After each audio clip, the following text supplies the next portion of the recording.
everyone, my name is Awi and you guys are watching me.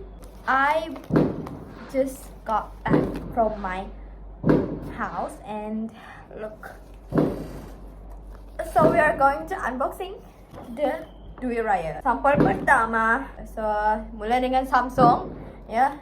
Saya tak tahu siapa kerja Samsung tapi kita boleh tengok di sini.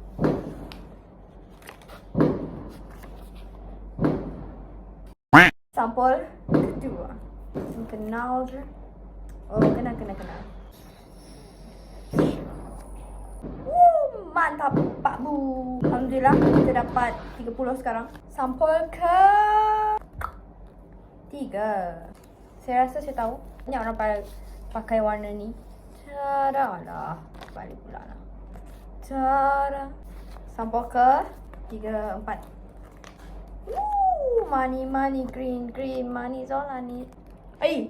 Ya, bagus.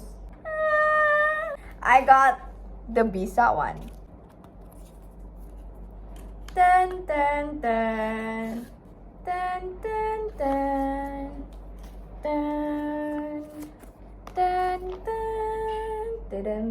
Ini sampel ke 6. Alhamdulillah. Rezeki Allah, alhamdulillah.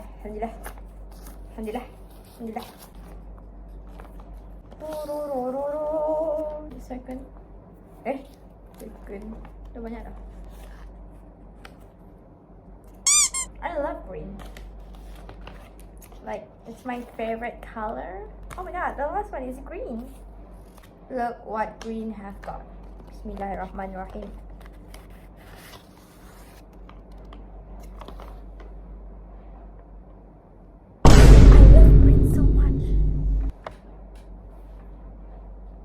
Alhamdulillah. Itu saja ya.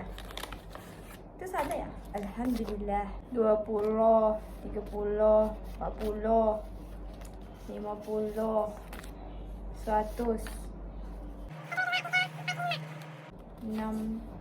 7. I got this year I got 212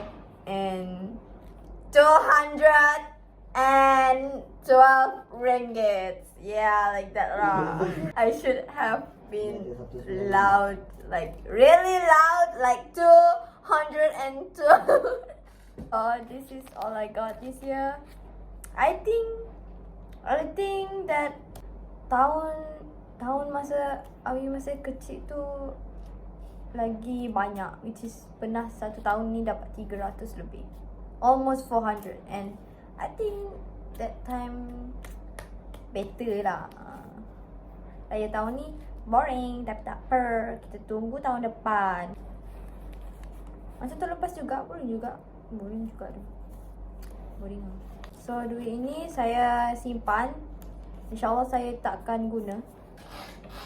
Saya akan simpan dalam tabung ini yang berharga RM500. Bismillah.